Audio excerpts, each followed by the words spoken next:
So, excuse me. We are doing a big league lawsuit, frankly, and we will be suing basically everyone, including you. Thank you.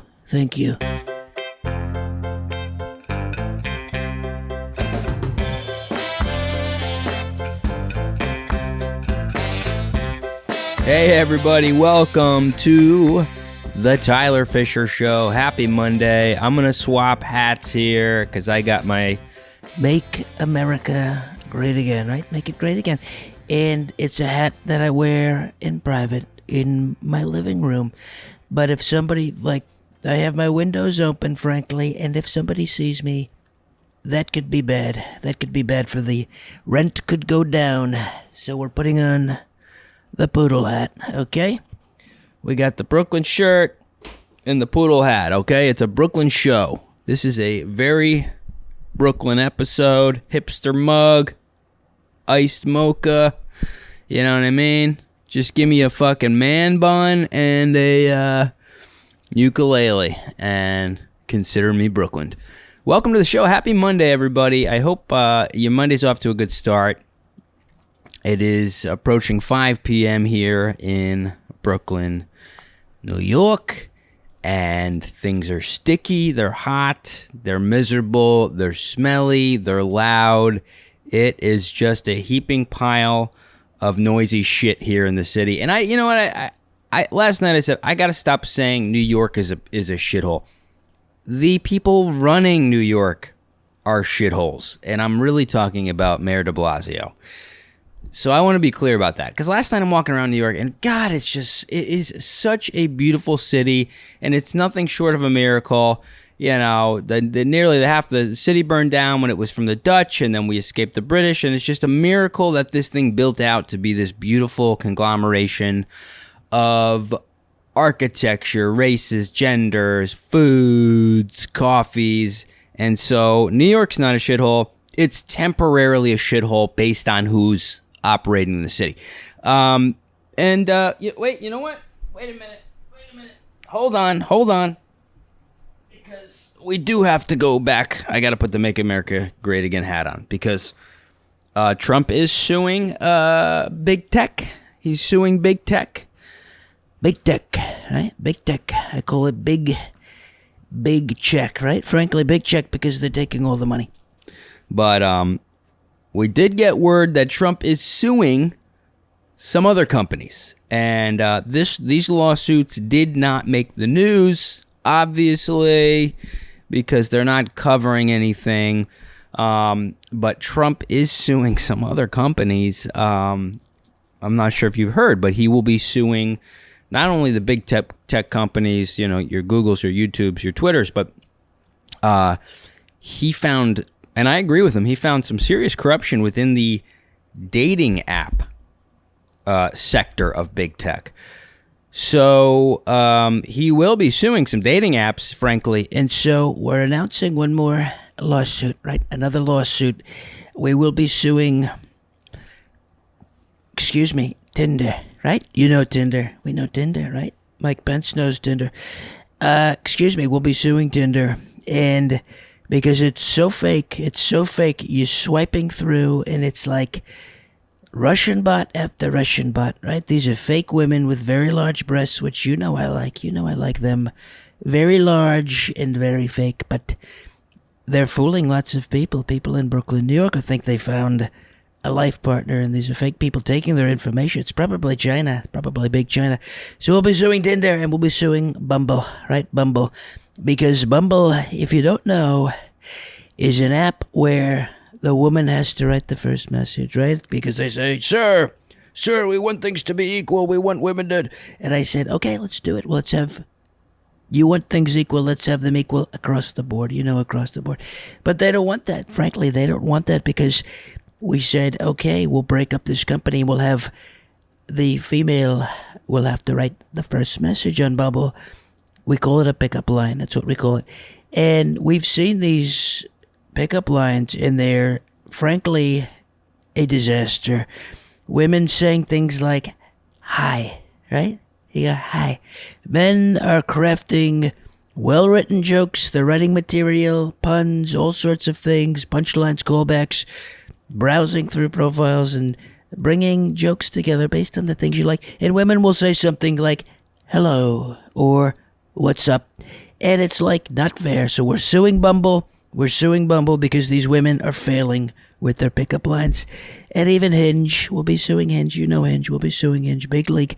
And Farmers Only, frankly. Farmers Only because these are discriminatory, right? They're discriminatory because, frankly, Farmers Only, it's like I had a friend who's a gardener. He's a gardener and he tried to meet a woman on Farmers Only and they said, excuse me, we don't like farmers. We don't like gardeners.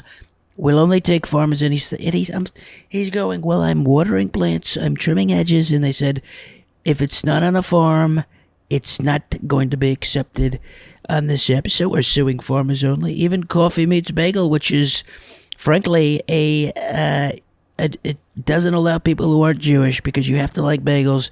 And so it excludes non-Jews and people who can't eat carbohydrates, and that's not good. We don't like that. NJ Swipe is another discriminatory app because I have plenty of friends who like the Jews, they like the Jays, and they say, no thank you, excuse me, no thank you. We need proof of circumcision, they say, right? And I have a lot of rich European friends, right? Mike knows. And they're not allowed on J Swipe because they have what we call a foreskin, right? What we call a elephant trunk on the peen. And also Black People Meet, right? We're suing Black People Meet because it's like so racist, right? To say, oh, we want equal equality. And then you're saying, well, if you're white, you can't meet people on Black People Meet. And I've tried, frankly, but, and I have a good tan. You know, I spend a lot of time in the sun. And so we're suing everybody. Could you imagine an app called White People Meet? Can you just imagine the fake news? They wouldn't even report it. So we're suing everybody, frankly. I'm still stuffed up, just like old Donald. And speaking of suing, guys, we have some news just in from yesterday. I know I think I told you I threatened a lawsuit. I threatened to sue my orthodontist, right? Orthodontist, the failing dentists. It's like these are the people who fail out of dental school and they go, okay, we can bring you here and you could put wires and rubber bands on kids' teeth who don't know any better, right? You could charge lots of big money, right? We're putting tariffs on these braces. So I sued my, no, I didn't sue, but I threatened to sue my orthodontist because, yeah, you've heard the issues. Lisp, teeth are more crooked than they were. Now I'm afraid to even show my, I'm growing my mustache over my teeth, so I don't even have to show my teeth. Because one tooth, I got I'm old T-Bone long tooth here. I got a long tooth hanging out. And then we got the lisp and we got the sliced up tongue. I just sound like a fucking idiot. And so here's the thing. You have to really show people that you are capable of being very serious. Do I want to say causing harm? I suppose, because I suppose a lawsuit placed on a orthodontist or place of business could create some issues. So, I'm done being sort of lofty and nice and whatever. You can be nice and nonviolent in your communication, but I let them know in very, I'm also trying to boil it down. I'm usually so long-winded. Hey, my mouth is fucked up and I have a lisp and it's a problem because I do voice work and Toyota doesn't like when you're auditioning, when you're saying like, Toyota, let's go places. And so that's a problem. And then I do comedy and I do impressions. My impressions are a little off because I really need the diction and the enunciation and the braces. It's like, you don't have to do that. Hey, I paid for this work. You didn't tell me I might have a lisp. You didn't tell me my teeth would be crooked. And you didn't tell me this. And that's malpractice. I consider that malpractice. Patriarchal, oppressive malpractice. Maybe that's why they call it malpractice. Because it's all fucking men ruining life. I think you're a fucking asshole, but I want you to fucking buy me these drinks, Tyler. That's a woman I went out with once. So I said, I kept it simple, and they challenged me, right? They're never going to give in, right? These, I don't know what I want to say. These, what am I saying? These. I'm not a these or they type of guy, but unless your pronoun is these, then I will call you these, they, theirs. But typically, people in uniform have more authority. You're not. Who's challenging orthodontists? We don't know anything about that, and they are digging you for every penny you got. So I kept it very straightforward and said, if I do not get a full refund initiated, right? I showed some flexibility there. I didn't say I want my money in the account by Friday. If you do not show a sign of initiating a refund by Friday, a fortnight from tonight, then I will herewithin be initiating said lawsuit on thine orthodontic practice. And let's just say they got the point. Well, isn't that special? Well, who wrote this email? Satan? No, I wrote it. And I'm not Satan, but I have parts of Satan in me, as does everybody. And sometimes you have to just open the little box and go, hey! I am capable of such things. Because they weren't taking me seriously. I'm not kidding. The next email was, oh, okay. I will look through your charges here, and I will consider. Then the next email I got was basically, hey there, just want to let you know we really value quality of work, and we will be issuing you a full refund. I will be sending the paperwork, and then you can come to my office and pick up the check. So, hey, man.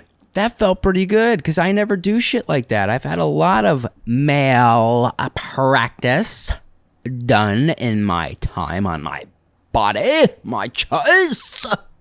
And I've never done anything, and people always tell me not to do anything. And what I did differently this time was, like, I didn't ask for permission. Usually I'll go and I'll throw these things out and look for family and friends and everybody to go, yeah, you can do it. I believe in you. No one gives a shit about you. You got to do it yourself. Get a good therapist. Get a couple good friends. And know when to say, hey, I'm here. And this is another distinction. Rather than me usually, like, feeling out if a friend will go, yeah, you should sue him. I'll go, I'm thinking about perhaps maybe suing. And then they'll go, oh, it's more trouble than it's worth. And I'll go, yeah, you're right. Let's just go get coffee.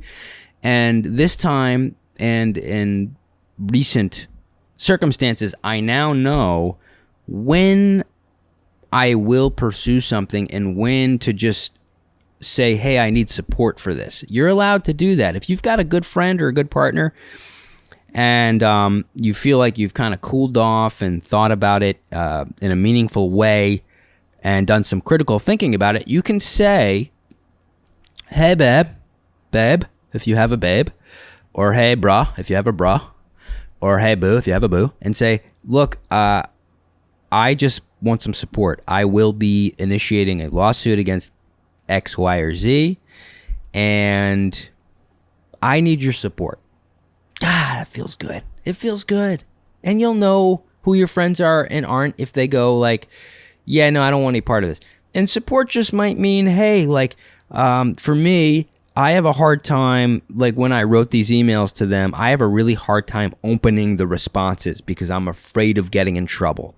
So the support I mean is saying like, you know, hey, do you mind if I give you a call and call you and have you on the phone or when we're hanging out next while I read this email? That has been so helpful for me because then I actually feel the support. You go, I'm not doing this alone. This orthodontist might go, go fuck yourself. I'm gonna strangle you with some some dental wires or whatever, or I don't know. It could be anything, but. Or if he just says, no, I'm not giving you your money back. It's good to just be there with somebody or be on the phone with somebody. And you might be listening and going, what are you, some kind of pussy? And maybe I am a very sensitive sensei. And I'm just learning that. And there's certain things, different personality traits and behaviors. If you think of them almost like a rubber band where you can go like, all right, I might not always be able to completely change parts of my personality. But if I think of them as a rubber band, I can actually stretch them and go as far as I possibly can.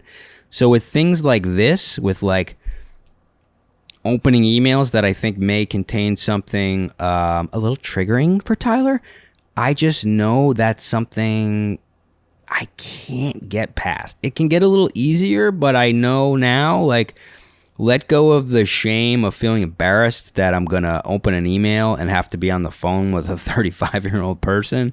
Or I'll typically wait till, if I don't want to dump this on a friend, I'll wait till I have therapy. And it's kind of great because, like, this week was a really busy week. And I knew these emails could throw me off enough. I opened, because, like, I got one right before I went to a show. And I go, if I open this email, no matter what's in it, this could throw off my entire performance, and then that could throw off my night, and then I go home, and I'm depressed because I didn't feel like I did as well as I could. And then I'm eating lots of ice cream, and I'm already eating ice cream. I will already be eating ice cream, but I don't want to be eating too much ice cream. So that's something that's helped me. I recommend it, and you don't have to feel bad if you're... if you're hashtag triggered. So that's great. I'll be getting about, to me, this is a lot of money. It's going to be like $1,500 that I'll be getting back. And so I can now move forward and get another orthodontist to rip these fucking braces off and get a new thing going, whatever it is. I don't know what, there's some other options for, see, I just bit my tongue. And I'm sure you guys are tired of hearing me complain about my braces. So I will not be talking about them anymore. Okay? This will be the final time.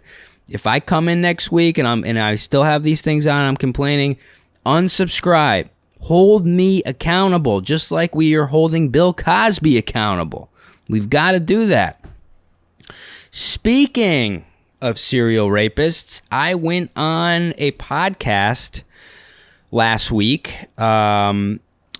Chrissy Meyer, is it Myers? And please, sorry, Chrissy, if you're watching, it's not you. I'm dyslexic, and let's just make sure I know. Chrissy Mayer. Sorry. Okay, I'm a dumb dyslexic.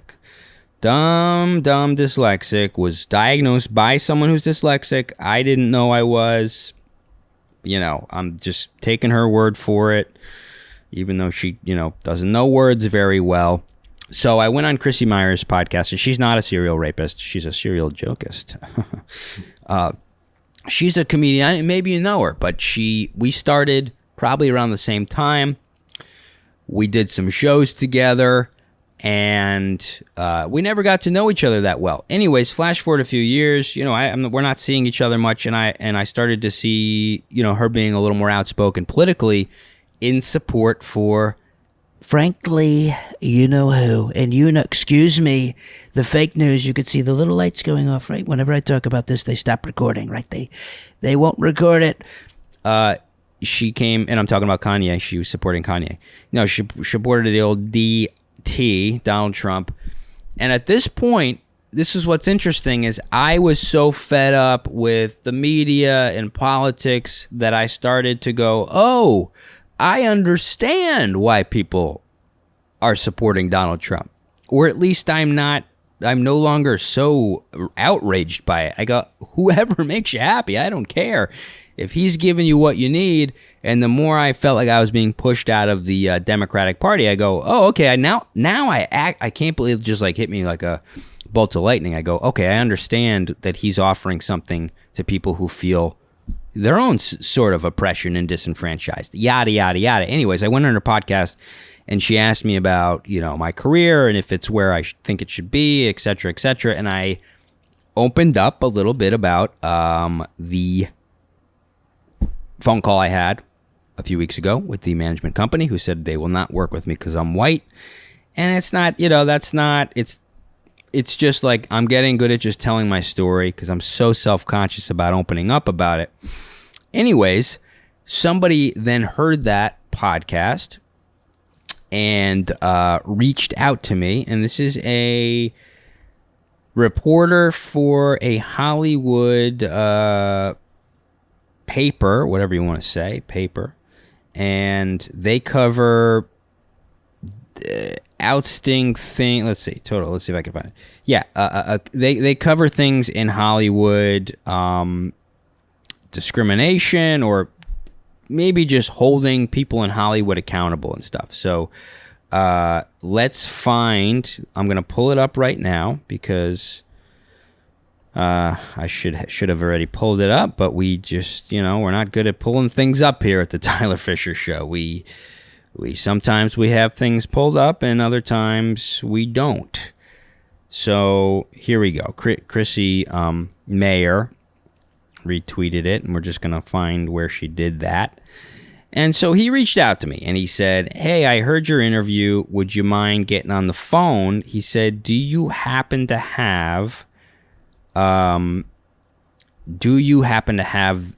of these conversations and things that you said you're reporting? Do you happen to have them on?" I'm sorry, guys. I'm sorry. I'm a little slow here.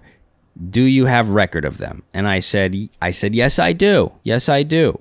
So I made a decision to send him the voice recording of my conversation with the manager's assistant. Not to throw anybody under the bus. I'm not trying to cancel anybody. I feel bad for this guy, but I was like, I really believe that this is a major, major issue in our country and will get worse and worse and worse. And it is spreading. This isn't about me or comedy per se. It's about where I think this is going and what I can do to try to turn the tide on it, or at least shine a little light on it at first. It's really hard to fucking turn the tide on things or to change things. Really hard. But I thought, look, you want to go for this? Let's go for it. And I thought if it happens organically, then I will put effort into this as I see fit. So I sent it to him and he wrote back. We got on the phone. He goes, "Dude, I'm actually really surprised." He goes, "I wasn't sure, that you were telling the truth. I am actually surprised that you had these things readily available, that you had so many of them, and that you didn't have to go digging and try to scrap things together to make this story." And he goes, "I'm a little shocked, but this is a story and this isn't right." And we chatted about it on the phone, and he wrote an article about it. And I had a lot of mixed emotions about it. One is like, I don't want to be spending my time on this. Okay, well, I have to accept that and get over it, because if anything will happen, I have to spend some time on it. So I was just a little frustrated. Like, I never wanted to do this. I just, if you look back on my 10-year career, and I'm air quoting, there wasn't any big political statements or social justice shit. It's not what I want to spend my time on. I want to just be doing comedy. So that was something that was kind of like, no, I don't want to do this. I don't want to spend my time on this. Got over that. Another feeling was some shame. And I even called a friend and I told him, and I go, "Bro, I gave this guy my stuff. He just sent me the article. It's up. I'm sweating. I can't even look at it. It's like a big picture of me that says, discrimination against white people in the comedy world. It's my face. It's my story. It's my quotes." And I had a little panic attack, and that was my human tribal survival mode coming in. And it wasn't even me reacting. It was society reacting to it. It's amazing. We really put things through a societal filter before we experience it. I think, well, you're probably in a pretty good place in your life if you could experience it first and then work backwards from there. But I think it's pretty common to go, oh, how will everyone else see this first? And that's what you see and feel. Then you can kind of work backwards and untangle. So I saw the industry, everyone's seeing this thing going, who is this guy? How dare he speak about this? White men have had it all. How can he possibly feel any pain when his ancestors had it so good, owning all the fucking cobbler factories or whatever? You know, whatever they claim has been so wonderful throughout history. And I guess, well, okay, anyways, I'm not going down that hole. So I called a friend again for support. I go, I can't do this alone. So I called a friend and I go, bro, I feel this shame. And he goes, man, I understand how you feel, because I always do that. I always, when something like this happens to me or I hear about it, I'm starting to see things through the critical race filter, and you know, he's just showing white fragility. And my friend is a psychologist, so he's kind of on the forefront of what's happening, you know, I think in corporations, and he kind of has an understanding of how far things are going in the corporate world with all of this critical race stuff and this white shaming and denounce your whiteness and all that. So he may be more informed than the average Joe, but so we kind of he helped talk me down and go, dude, you're allowed to feel this way. This is discrimination, and this isn't right no matter who it happens to. So I kind of talked myself down, and then I was going to post it, and then I talked to my therapist, and he said, look, you don't need to be out there on the battlefield with this thing. You can just share your story and let the chips fall where they may. And so that's what we decided. I didn't retweet it and go, hey, look at this. Things will naturally happen. In fact, I just got an email right before I started recording the podcast, and a filmmaker is making a documentary about the general topic is about canceling people in today's society, and said, I will come to you, and I would like to get you involved in the documentary to tell your story. So there you go. It's like things are just going to slowly happen how they happen, and all I have to do is say, hey, I've decided that I'm going down this path, and that I will take responsibility for whatever happens, whether it be good or bad, right? This will change the course of my career and of my life, period. It just will, because a lot of people aren't speaking up about it. So I'm going to probably get a little bit of the residual heat for this. But what also helped was detaching how I feel on the internet from how I feel in real life. And how I feel in real life is people are starting to come up to me on the street and say, hey, I'm watching your podcast. I'm looking at your videos. Thanks for just being honest and for starting a dialogue on this stuff. And it's like, that's hard to process, really. But it's awesome, and I appreciate it, and it's definitely helps keep me going. And I go, okay, wow, all right. So X amount of people have come up to me in support. How many people have come up and told me I'm a piece of shit and a privileged, whitey who shouldn't be complaining about this? Zero. And odds are the number will remain zero for quite some time. So the internet is not reality. I know it is in a way, because whatever's in our mind is reality, and we're on the internet so much, so it does feel like reality.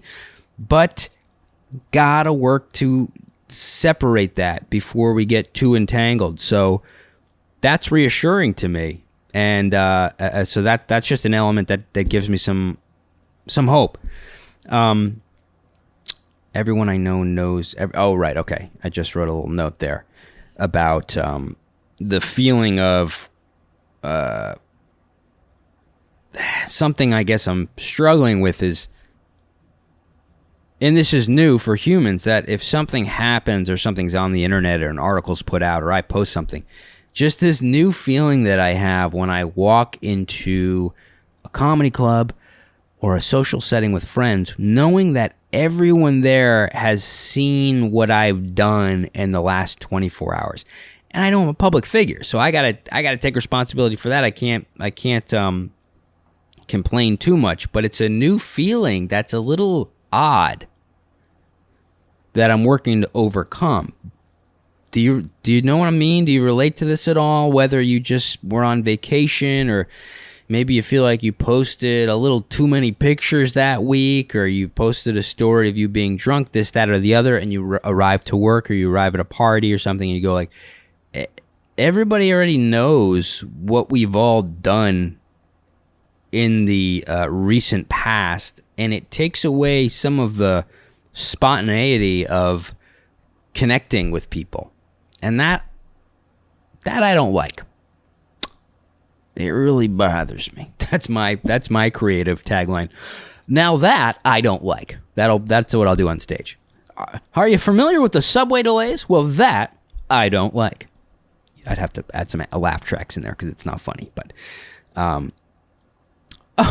mean, while we're on the topic, let's just keep going down this road. I know what you're thinking, Tyler. How was your weekend? Did you perform? And did anybody call you racist while you were performing? And the answer is ding, ding, ding, ding, ding, ding, ding, ding. That is correct. What do you win? A new car. Saturday night, I'm doing a show. And this is just becoming kind of a normal weekend for me, or a normal night out on the stage. I'm hosting a show, and I was also like very depressed this weekend. Very, very, very depressed. Lower than I've been in a while. I mean, I was pretty low during the quarantine and stuff. I'm sure a lot of you were, and that's okay. It was not a happy time. And I now also, when I'm depressed, because again, I think the word is so overused. I heard someone recently go, I suffer from low-grade, non-specified general depression. Really? Oh my God, that sounds vague. Like, what the fuck? It's just really low-grade, general, non-specified. Do you plan on specifying it? No, we're really not. Like, my therapist is not oppressive. And she's, like, first of all, she's not gonna, like, dig that up and, like, just trigger a lot of trauma for me. So we're keeping it general, low-grade, non-specified. You might want to fucking specify it. I can't even believe these types of diagnoses are happening now in the mental health community, right? Because everybody's in a community. What the fuck? Are we going to do this with any other diagnoses? Hey, Mr. Daniels, if you and your wife want to take a seat. We did get the test results back from the biopsy, and I regret to inform you that you do have low-grade, general, non-specified cancer. You're kidding me. Baby, it's okay. Hold my hand. Did you say, I'm sorry, maybe I'm just overwhelmed, but did you say that my husband has low-grade, general, non-specified cancer? I did. Oh my God. How can we even... We have to tell the kids. We can't tell the kids, honey. They won't understand, because you know our children right now are going through a generalized, non-specified, low-grade anxiety attack. You're right. We just can't. We couldn't tell them. Not with my generalized, low-grade, non-specified allergies. I mean, it's just, how can this week get any worse? I'm sorry. Again, I'm sorry. And we have a non-specified general plan to deal with this cancer that we can't really discuss at this moment. We understand. Thank you, doctor. So anyhow, it's just a weird thing to... But I'm when I'm depressed now, I don't just say I'm depressed. I don't call anyone. I don't tell anyone I'm depressed. I think it can be such a cry for help that typically is not presented in a way where you actively want to get help. It's just an attention-seeking thing. And anyone that does have depression, I feel for you. I've had it since I was a very young boy. I was a very young lad who's in my room just jerking off. Just fucking jerking off, trying to fucking get his head off all of the tragedies of life, you know. But what I do now is I try to figure it out. I fucking get to work. Do the work. Everyone wants you to do the work. Do the work. So I start journaling about it and trying to figure out. And it's like, okay, for this specific thing is I haven't been sleeping well. I haven't been eating well. This, that, and the other. So once I start to break it down, I go, okay, yeah, I can't really complain about this because a lot of it's self-induced. Like, get your shit together. I haven't put my air conditioner in my bedroom yet.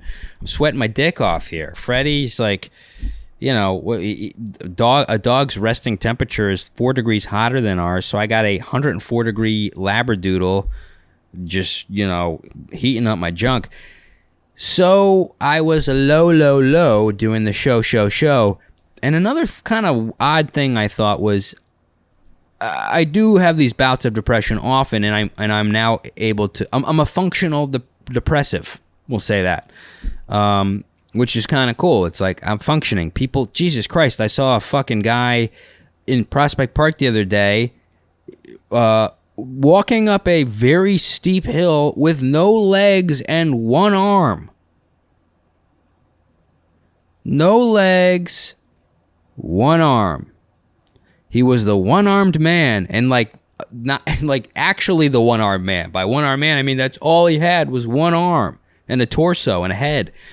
And I like started crying, and I had to leave because it was so.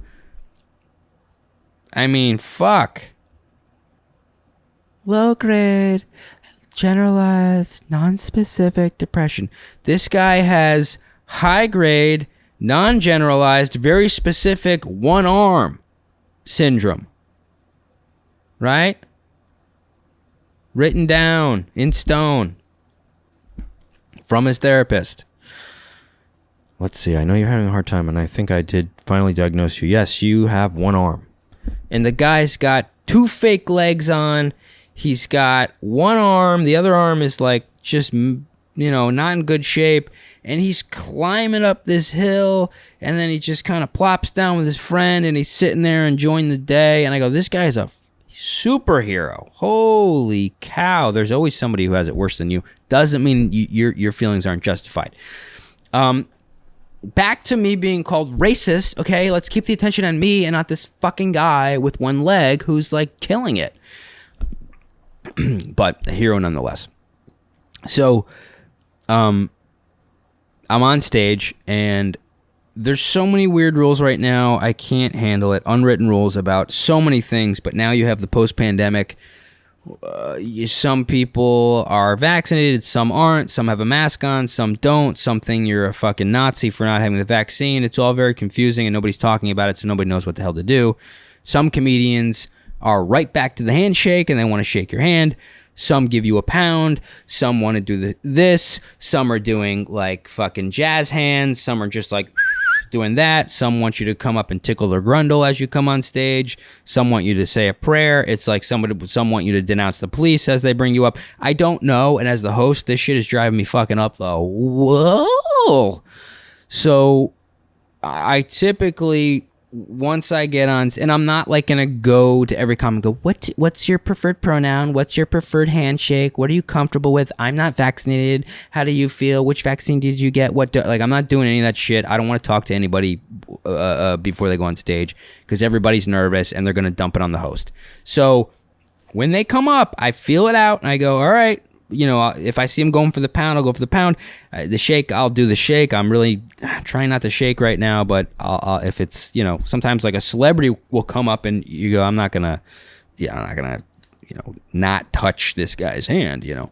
So there's a comedian who's of the female variety who happens to be black, and I say happens because I don't give a shit, but it does become relevant to the story. She does not like to shake hands. She's very COVID conscious. She comes in with a mask on.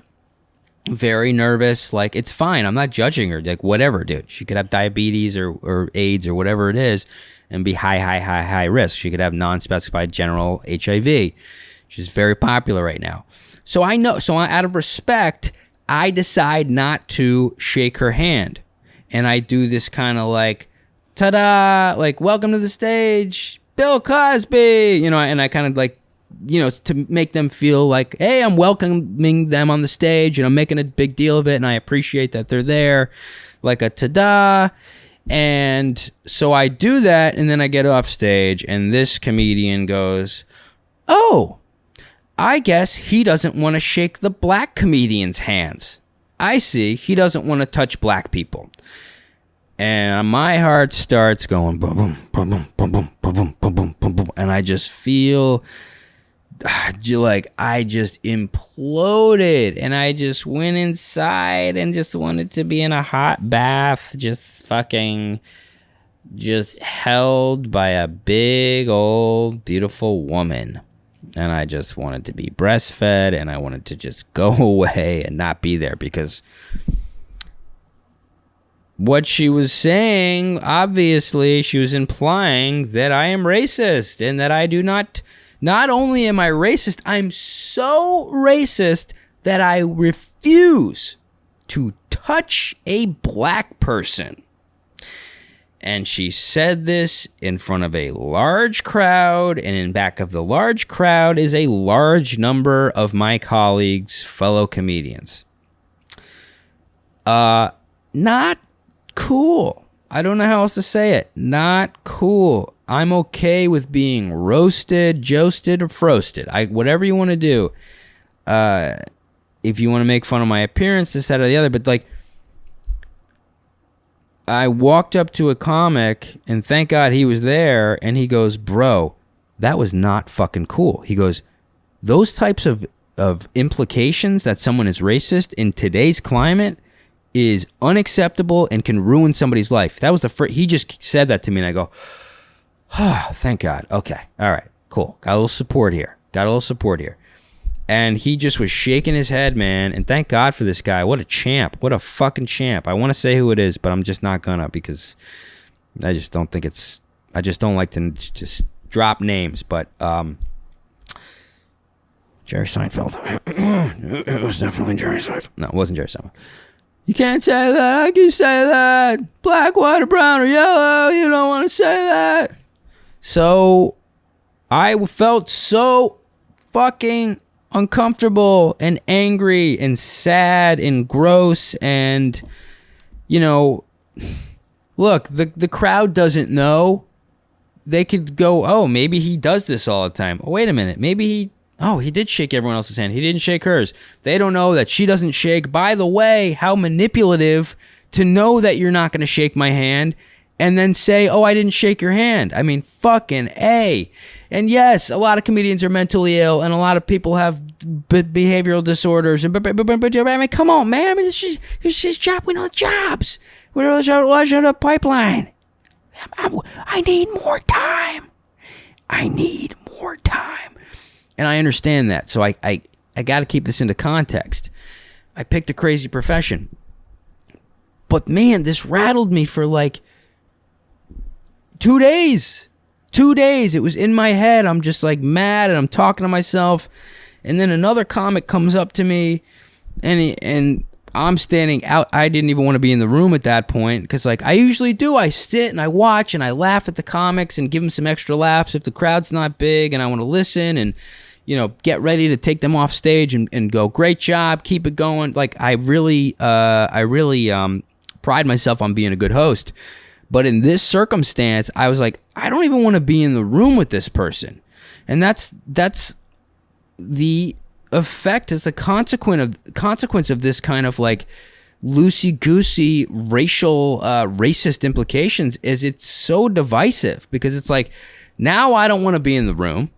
Now my other friend comes out who happens to be white. Now I'm in the hallway and another white person goes, what happened? And I explain, I go, that's not cool.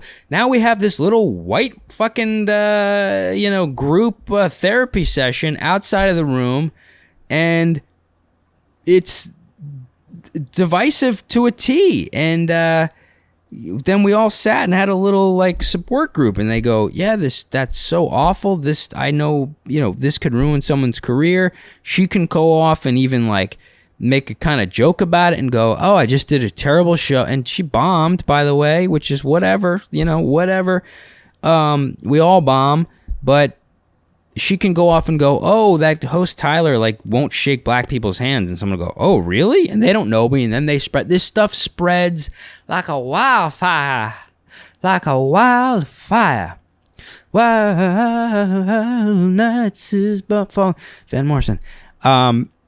So it was just very hurtful, is what I'm saying, and I just don't know. I don't know what to say. And then because I'm such an agreeable person, I didn't want to get back on stage and be like, fuck you. I don't know. I'm finding this balance. I think eventually I'm going to crack, and that's what I'm worried about. I'm worried about snapping, and no, I'm not going to pull a Kramer. Okay. Not going to pull a Kramer, but I'm afraid if I don't start pushing back, I see like my thing is, oh, I'm going to see her around, so I don't want to make this weird now because I'm going to have to host her again, and I'm going to be in my head about it. But at some point, I'm going to have to just go, you know what? No more Mr. Nice Tie. And I'm going to have to just, in the moment, get back on that stage and go, hey, I didn't appreciate that, okay? I know you don't shake hands and whatever. But what was kind of cool is me and my friend, the comedian that stuck up for me, walked outside, and we kind of went over the things that I could have or should have said. And he goes, you should have said, hey, I didn't not shake your hand because you're black. I didn't shake your hand because you're a woman, and like, yuck. And we kind of just went back and forth with the jokes that I could have done. And it was therapeutic. That's kind of what EMDR is too, which is like you rewrite the memory. So, my point is, I went and sought help where I needed it in that moment, and it's all fucking weird. It's all weird, but either way, it was Wanda Sykes, and please send her some hate mail. No, it wasn't Wanda Sykes. But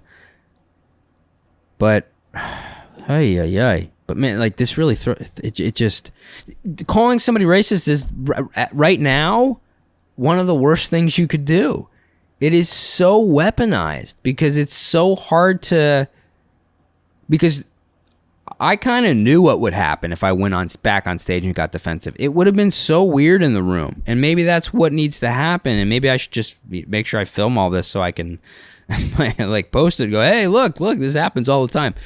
But then I worry about having that white fragility bullshit come up where I'm like, oh, he's getting defensive. Maybe he is racist. Maybe he doesn't like to touch black people, even though going out with a black girl this weekend, not because she's black, because we have fucking hit it off on the apps, dude. Even though it was Bumble and she failed with her intro, right? She said a very nasty thing. She said something like, I'm here for the dog, right? Which is like so racist. And you know this. Louis C.K. dropped in. Let's take the attention off me and racism and talk about Louis C.K. What a good segue. I know you guys are going, when is he going to drop this race thing and start talking about Louis C.K.? I had a few celebrity encounters this last week that were a little baffling, a little shocking. But Louis walked in to the stand when I was hosting, and I get so starstruck. It's crazy. And he walked up, and I go, "Hey, Louis, you want to go out? Do you want to perform? Do you want to talk to the manager?" And he's like, "Oh, I'm just here, just hanging out." And he was like, pretty, like, almost seemed kind of nervous. Like, he comes off kind of like nerdy and stuff. He's just a regular guy, I've met him a few times, and he's always just been very like, "Oh yeah, I'm sorry, but yeah, I really don't want to take a picture, and I don't want to do that." It was amazing. It was amazing. I don't do a Louis. I should. Why do I not have a Louis C.K. impression? Shame on me. Shame on me. I'm not doing Louis impressions. I'm not touching black people. Our pets' heads are falling off. I'm really not living my best life. But he stood behind me and he watched a show was ending right before my show started. And he was literally like almost touching my back. And he did have an erection. No, he didn't have an erection, but it was just like, it was a lot for me to handle, him being that close to me. And then he had to leave, so I didn't bring him up because he was late for another show. But this is taking on a new force where everyone's like, Louis back. Should he be back? Should he be performing? What do you guys think? I don't think he should be. And it's like, I don't give a shit. This is what I'm doing. I'm giving my opinion, which is I don't give a shit. I don't even have a career. I can barely pay rent. I'm trying to just figure shit out. I don't give a flying fuck if Louis C.K. is performing or not. He's allowed to. I guess I'll go as far to say he's allowed to perform. People are allowed to get upset. If he's at the Comedy Cellar, they have bouncers to kick people out if they end up throwing shit at him. He didn't break the law. You can say what you want. I don't really try to spend a lot of time thinking about these things. And I think he's funny. So I'll say that. And then we'll get to this. This was a tough one. The comedy club I perform at their liquor license expired. And so the shows have been happening without alcohol, sans alcohol. Thursday night. Let me set the scene for you. Comedy club. Okay, you there with me now? I'm so good at setting scenes. 8 p.m. Okay, got it? You with me now? So I hired somebody to come film my set because the crowds have been hot. Even my hosting sets have felt more like I'm headlining because the crowd's come in so hot. And I go, all right, I'm going to get a professional camera there. I'm going to fucking film it. It's going to look so cinematic. I'm going to get all these jokes and put them online. I arrive. We have a fucking like tornado rainstorm. So a lot of people that were going to come to the show didn't come. Then I find out there's no alcohol there. So it feels like a fucking Mormon wedding. Then, icing on the cake, who is in the crowd but, you guessed it, EDIE FALCO. Well, isn't that special? EDIE FALCO, the wife from The Sopranos, Nurse Jackie, and other things. Everyone's freaking out. Now, I wish no one said anything because I wouldn't have noticed her. I just wouldn't have. You know, when you see a celebrity just kind of like with their hair down, just in a crowd, you wouldn't notice them. So there's like 12 people in what I thought would be 100 people at a show. I have a film crew there. I mean, it wasn't a crew, it was a guy, but a guy with a big, big rig and stuff, and we got cameras set up and all that. The front row is empty, which if the front row is empty at a comedy show, it is just death because the jokes just go, they just die right there. Then you've got Michael Rappaport, another celebrity, sitting off to the side. He's going up first. Then you got Janine Garofalo. So you've got EDIE FALCO dead center, empty front row, nobody there, no alcohol, a couple scattered angry wet people who got stuck in a fucking tornado, EDIE FALCO sitting dead center, Michael Rappaport and Janine Garofalo, and a film crew ready to like get my hot bits, get my new hot takes on fucking critical race theory or whatever the hell I was going to be talking about. Dude, I had a little fucking mental breakdown. I would have rather just been called racist and had a full house than go through this. Holy cow, one of the roughest shows I've had in a long time. Michael's there like biting his nails. The crowd knows EDIE FALCO's sitting behind them. So you have EDIE FALCO watching a small, wet, angry crowd with celebrities on all sides and a camera crew. It's like you can't dream up a worse scenario for a comedy show. And so it was like a real test of my will, and I got through it. And then between every set, comedians are coming up to me going, Did EDIE laugh at this joke? Did she like the corn cob bit? Did she like it? Did she like the ending? Because I had a new ending. What did EDIE think of this joke? Did she like the dog fart bit? Hey, how'd she feel about the rape stuff? I know it was a little harsh, but did she like it? Because it was about Italians. And I was just like, oh my God. My job is high school. I work in a high school. We are all high school kids. And it kind of was like a breaking point for me, going, I can't handle this anymore. I don't know what that means, but I think what it means is I got to just do some more work to figure out how to deal with this, and I got to set my sights higher so that at some point I don't have to be in these clubs every night. I love the clubs. It's not that. It's just I can't. It's just not me. It's not my vibe. I'm not a gossiper. I'm not a like, oh my God, this show's gonna suck, or oh God, this person's here, so let's panic. But it's too much for me, and I think I'm just really turning into an old pussy. So that's that. Y'all, I love you. Patreon.com/Tyler Talks to support the show. And this will be out on audio tonight, Patreon tomorrow on Tuesday, and then later on in the week for the YouTubes. As always, be nice to yourselves. Get support where you need it. You deserve it. You deserve to be heard. Your truth needs to be heard. Do something nice for yourselves this week. Here's a challenge. Comment below on YouTube. And why don't you say something that you did for yourself this week? Let's get like a positive vibe going in the comment section. Did you take yourself out for dinner? Did you get a happy ending Sunday? What'd you do? Let's get it going. Start sharing some ideas, all right? I want to build a positive community here, okay? So thanks for watching. I love you. Good night. Thank you, Brooklyn.